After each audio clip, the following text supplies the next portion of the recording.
en el libro de lectura del Bicentenario, Primaria 2, de Elsa Bornemann, 1000 grullas. Naomi Watanabe y Toshiro Ueda creían que el mundo era nuevo, como todos los chicos, porque ellos eran nuevos en el mundo, también como todos los chicos. Pero el mundo ya era muy viejo entonces, en el año 1945, y otra vez estaba en guerra. Naomi y Toshiro no entendían muy bien qué era lo que estaba pasando. Desde que ambos recordaban sus pequeñas vidas en la ciudad japonesa de Hiroshima, se habían desarrollado del mismo modo, en un clima de sobresaltos, entre adultos callados y tristes, compartiendo con ellos los escasos granos de arroz que flotaban en la sopa diaria y el miedo que apretaba las reuniones familiares de cada anochecer en torno a las noticias de la radio que hablaban de luchas y muerte por todas partes. Sin embargo, creían que el mundo era nuevo y esperaban ansiosos cada día para descubrirlo. Y también se estaban descubriendo uno al otro. Se contemplaban de reojo durante la caminata hacia la escuela, cuando suponían que sus miradas levantaban murallas y nadie más que ellos podían transitar ese imaginario senderito de ojos a ojos. Apenas se habían intercambiado algunas palabras. El afecto de los dos no buscaba las palabras. Estaban tan acostumbrados al silencio. Pero Naomi sabía que quería a ese muchachito delgado, que más de una vez se quedaba sin almorzar por darle a ella la ración de batatas que había traído de su casa. «No tengo hambre», le mentía a Toshiro, cuando veía que la niña apenas si tenía 2 o 3 galletitas para pasar el mediodía. «Te dejo mi vianda», y se iba a corretear con sus compañeros hasta la hora de regreso a las aulas para que Naomi no tuviera vergüenza de devorar la ración. Naomi poblaba el corazón de Toshiro, se le anudaba en los sueños con sus largas trenzas negras. Le hacía tener ganas de crecer de golpe para poder casarse con ella, pero ese futuro quedaba tan lejos aún. El futuro inmediato de aquella primavera de 1945 fue el verano, que llegó puntualmente el 21 de junio y anunció las vacaciones escolares. Y con la misma intensidad con que otras veces habían esperado sus soleadas mañanas, ese año los ensombreció a los dos. Ni Naomi ni Toshiro deseaban que empezaran. Su comienzo significaba que tendrían que dejar de verse durante 1 mes y medio inacabable. A pesar de que sus casas no quedaban demasiado lejos una de otra, sus familias no se conocían. Ni siquiera tenían entonces la posibilidad de encontrarse en alguna visita. Había que esperar pacientemente la reanudación de las clases. Acabó junio y Toshiro arrancó contento la hoja del almanaque. Se fue julio y Naomi arrancó contenta la hoja del almanaque. Y aunque no lo supieran, por fin llegó agosto, pensaron los dos al mismo tiempo. Fue justamente el 1 de ese mes cuando Toshiro viajó junto a sus padres hacia la aldea de Miyashima. Iban a pasar una semana. Allí vivían los abuelos, 2 ceramistas que veían apilarse vasijas en todos los rincones de su local. Ya no vendían nada. No obstante, sus manos viejas seguían modelando la arcilla con la misma dedicación de otras épocas. «Para cuando termine la guerra», decía el abuelo. «Todo acaba algún día», comentaba la abuela por lo bajo. Y Toshiro sentía que la paz debía de ser algo muy hermoso, porque los ojos de su madre parecían aclararse fugazmente cada vez que se referían al fin de la guerra, tal como a él se le aclaraban los suyos cuando recordaba a Naomi. Y Naomi El 1 de agosto se despertó inquieta. Acababa de soñar que caminaba sobre la nieve, sola, descalza, ni casas ni árboles a su alrededor, un desierto helado y ella atravesándolo. Abandonó el tatami, se deslizó de puntillas entre sus dormidos hermanos y abrió la ventana de la habitación. ¡Ay, qué alivio! Una cálida madrugada le rozó las mejillas. Ella le devolvió un suspiro.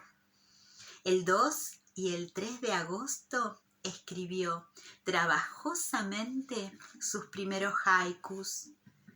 Lento se apaga el verano, enciendo lámpara y sonrisas.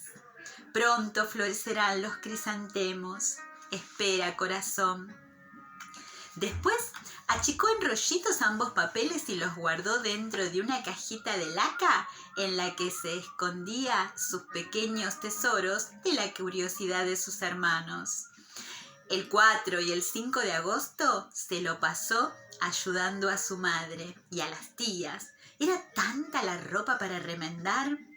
Sin embargo, esa tarea no le disgustaba.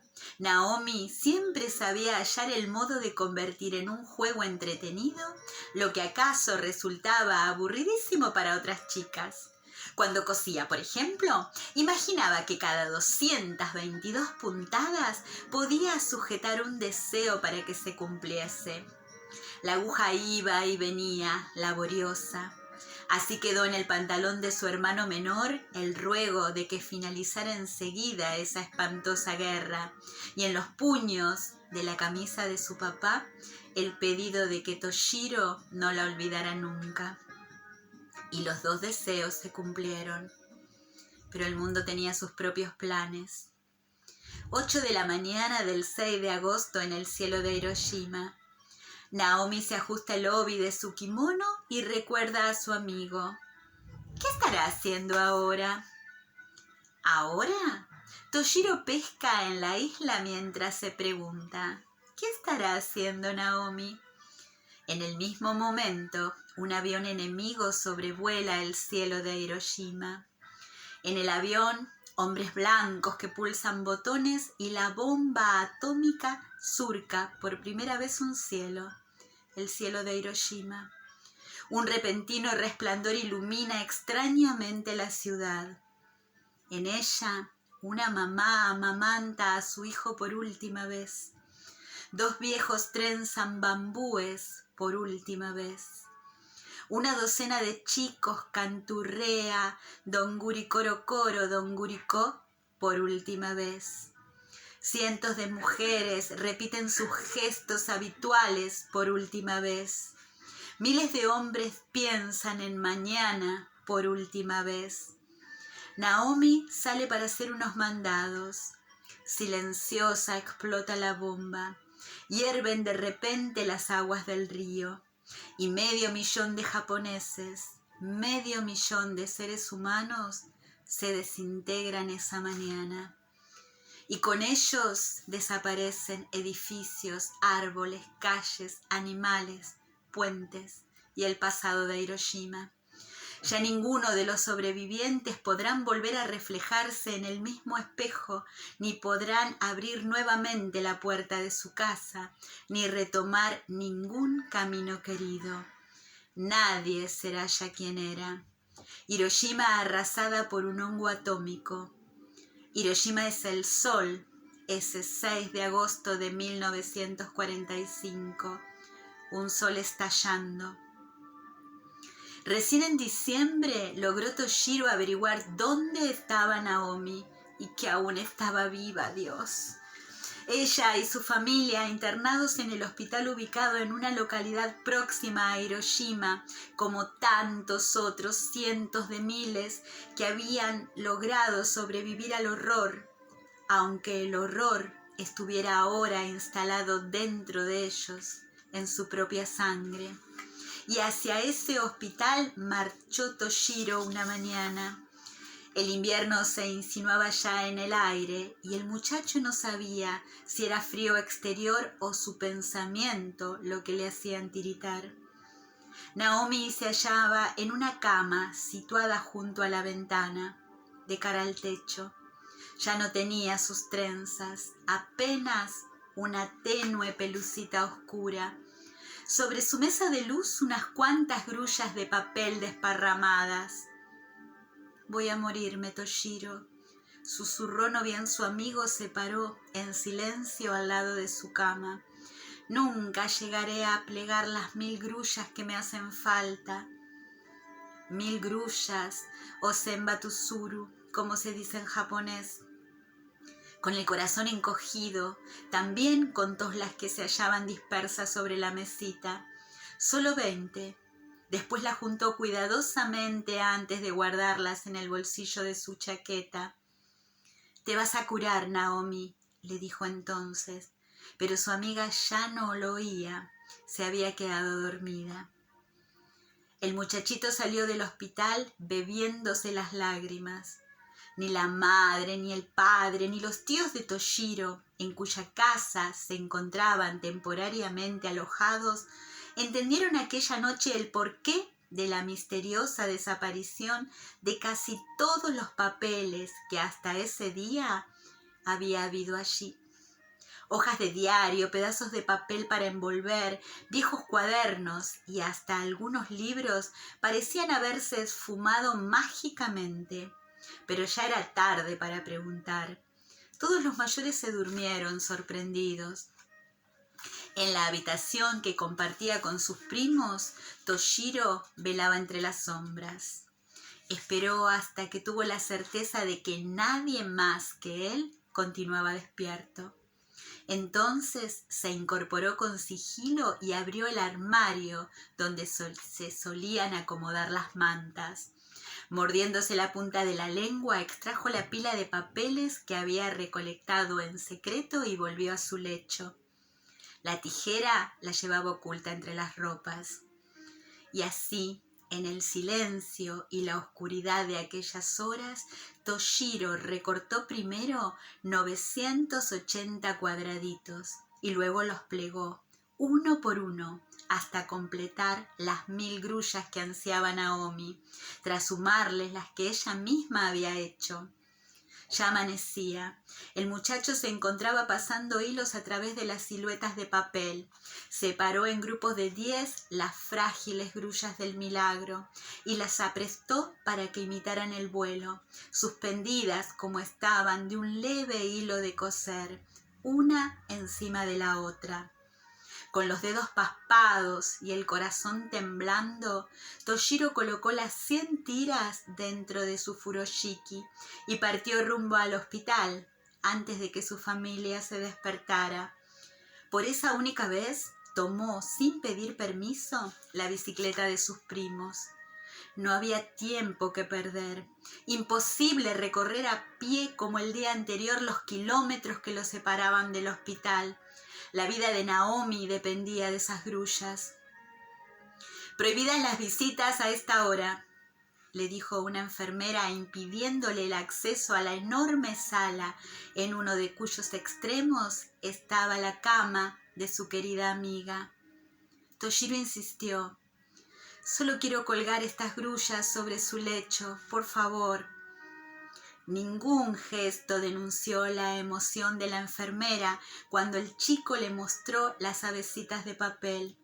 Con la misma aparente impasibilidad con que un momento antes le había cerrado el paso, se hizo a un lado y le permitió que entrara. «Pero 5 minutos, ¿eh?» Naomi dormía. Tratando de no hacer el mínimo ruidito, Toshiro puso una silla sobre la mesa de luz y luego se subió. Tuvo que estirarse a más no poder para alcanzar el cielo raso, pero lo alcanzó. Y en un rato estaban las 1000 grullas pendiendo del techo, los 100 hilos entrelazados, firmemente sujetos con alfileres. Fue al bajarse de su improvisada escalera cuando advirtió que Naomi lo estaba observando. Tenía la cabecita echada hacia un lado y una sonrisa en los ojos. «Son hermosas, Tosi-kan, gracias». Hay 1 millar, son tuyas, Naomi, tuyas. Y el muchacho abandonó la sala sin darse vuelta. En la luminosidad del mediodía, que ahora ocupaba todo el recinto, 1000 grullas empezaron a balancearse impulsadas por el viento, que la enfermera también dejó colar al entreabrir por unos instantes la ventana. Los ojos de Naomi seguían sonriendo. La niña murió al día siguiente. Un ángel a la intemperie frente a la impiedad de los adultos. ¿Cómo podían 1000 frágiles avecitas de papel vencer el horror instalado en su sangre? Febrero de 1976. Toshiro Ueda cumplió 42 años y vive en Inglaterra. Se casó, tiene 3 hijos y es gerente de sucursal de un banco establecido en Londres. Serio y poco comunicativo como es, ninguno de sus empleados se atreve a preguntarle por qué, entre el aluvión de papeles con importantes informes y mensajes telegráficos que habitualmente se juntan sobre su escritorio, siempre se encuentran algunas grullas de origami dispersas al azar. Grullas seguramente hechas por él, pero en algún momento en que nadie consigue sorprenderlo. Grullas desplegando alas en las que se descubren las cifras de las máquinas de calcular.